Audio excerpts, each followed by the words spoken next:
ಈಗ ತಾನೇ ನನ್ನ ಸಹಪಾಠಿಗಳಾದ ಪೊನ್ನಣ್ಣ ಅವರು ಕೊಡಗು ಜಿಲ್ಲೆ ಬಗ್ಗೆ ಮಾತಾಡ್ತಾ ಇದ್ರು. ಚಿಕ್ಕಮಗಳೂರು ಜಿಲ್ಲೆಯಲ್ಲೂ ಅದೇ ಪರಿಸ್ಥಿತಿ. ನನಗೆ 3 ತಾಲೂಕು ಬರುತ್ತೆ ಸಭಾಧ್ಯಕ್ಷರೇ.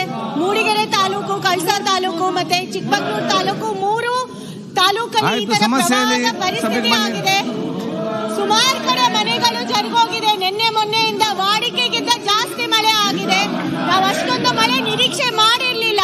ನಮ್ಮಲ್ಲಿ ಏನು ಜನ ಇದ್ದಾರೆ 50% ಶೇಕಡ 50% ಎಲ್ಲ ಲೇಬರ್ ಕ್ಲಾಸ್ ಜನನೇ. ಅವರೆಲ್ಲರೂ ಈ ತರ ಮಣ್ಣಿನ ಮನೆಯಲ್ಲೇ ಇರೋದು ಸಭಾಧ್ಯಕ್ಷರೇ. ಅದರಿಂದ ಮನೆ ಒಂದು 50ರಿಂದ 100 ಮನೆಗಳು ಜರುಗಿ ಹೋಗಿದೆ. ನಾನು ನಾಳೆ ವಿಸಿಟ್ ಮಾಡ್ತಾ ಇದ್ದೀನಿ. ಆದ್ರೆ ಅಧಿಕಾರಿಗಳು ಕೂಡ ನೋಡ್ತಾ ಇದ್ದಾರೆ. ನಾನು ಸರ್ಕಾರದ ಹತ್ರ ಏನು ಒತ್ತಾಯ ಮಾಡ್ಲಿಕ್ಕೆ ಇಷ್ಟಪಡ್ತೀನಿ ಅಂದ್ರೆ, ಏನು ಫ್ಲಡ್ ಅಲ್ಲಿ ಮನೆಗಳಿಗೆ ನಾವು ಪರಿಹಾರ ಕೊಡ್ತೀವಿ 5 ಲಕ್ಷ ಅಷ್ಟು ಕೊಡಬೇಕು ಅಂತ. ಯಾಕಂದ್ರೆ ಈಗ ಸದ್ಯದಲ್ಲಿ ಮನೆಗಳಿಗೆ ಬರೀ ಏನಾದ್ರೂ ಸಂಪೂರ್ಣ ಜರುಗು ಹೋದ್ರೆ 1,60,000 ಮಾತ್ರ ನಾವು ಮನೆಗಳಿಗೆ ಕೊಡ್ತಾ ಇದ್ದೀವಿ. ಅದು ಸಾಲದಿಲ್ಲ ಈ ಪರಿಸ್ಥಿತಿಯಲ್ಲಿ. ಯಾಕಂದ್ರೆ ಹೆಚ್ಚು ಕಡಿಮೆ ಎಲ್ಲಾ ಕೂಲಿ ಕಾರ್ಮಿಕರು. ಅದಕ್ಕೆ ಸರ್ಕಾರದ ಹತ್ರ ಮನವಿ ಮಾಡ್ತೀನಿ, 5 ಲಕ್ಷದಷ್ಟು ಫ್ಲಡ್ನಲ್ಲಿ ಪರಿಹಾರ ಕೊಡಬೇಕು ಅಂತ. ಮತ್ತೆ ನಾನು ಲೋಕೋಪಯೋಗಿ ಸಚಿವರ ಹತ್ರ ಕೇಳ್ಕೊಳ್ಳಿಕ್ಕೆ ಇಷ್ಟಪಡ್ತೀನಿ. ಬ್ರಿಡ್ಜ್ಗಳೆಲ್ಲ ತುಂಬಾ ಮುಳುಗು ಹೋಗಿದೆ. ಯಾಕಂದ್ರೆ ಎಲ್ಲ ನದಿಗಳು ಏನು ಮಿತಿ ಮೀರಿ ಹರಿದು ಹೋಗ್ತಾ ಇದಾವೆ. ನನಗೆ ಸ್ಪೆಷಲಿ ಕಳಸಾ ಭಾಗದಲ್ಲಿ ಯಾಕೆ ಅಲ್ಲಿ 7 ಸರ್ಕಾರಕ್ಕೆ ಮಳೆ ಬಂದಾಗ ಚರ್ಚೆ ಮಾಡಿ.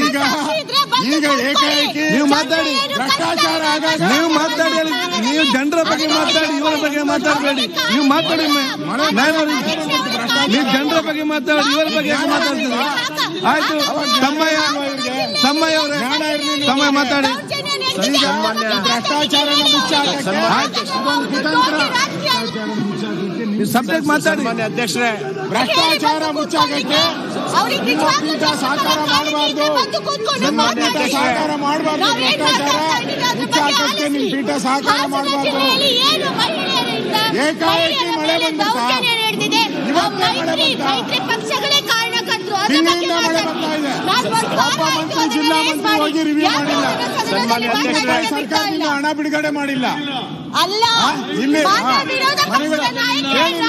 ಏಕಾಏಕಿ 187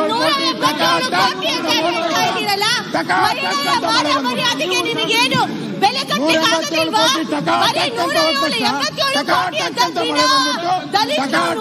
ಕಾಂಗ್ರೆಸ್ ಅವ್ರು ಗೊತ್ತಾಗ್ತು. ಸಾವಿರಾರು ಮಹಿಳೆಯರಿಗೆ ಎಷ್ಟು ಹುಷಾರು ಇವರು, ಎಷ್ಟು ಹುಷಾರು. ಆತ್ಮಸಾಕ್ಷಿ ಮತ್ತು ಕೂತ್ಕೊಂಡು ಅವತ್ತಿಂದ ಏನ್ ಮಾಡ್ತಾ ಇದ್ರು? ಮಾತಾಡ್ತಾ ಇದ್ದೀರಾ ನೀವೇ ಸೇರಿ ಸಾವಿರಾರು ಮಹಿಳೆಯರನ್ನ ಬೀದಿ ಪಾಲ್ ಮಾಡಿದ್ದೀರಾ. ಅವ್ರ ಮರ್ಯಾದೆನ ಹರಾಜು ಹಾಕಿದ್ದೀರಾ ನೀವೆಲ್ಲರೂ ಸೇರ್ಕೊಂಡು. ಇಲ್ಲಿ 187 ಕೋಟಿ ಅಂತ ನೀವು ಇಲ್ಲಿ ಆಯ್ತು, ಆಯ್ತಾ ತಮ್ಮಯ್ಯ? ಗುರು, ಏನಿಲ್ಲ ಅಂದ್ರೆ ಮೂಡಿಗೆರೆಗೆ ಅನುದಾನ ಇಲ್ಲ ಅಂತ. ಸನ್ಮಾನ್ಯ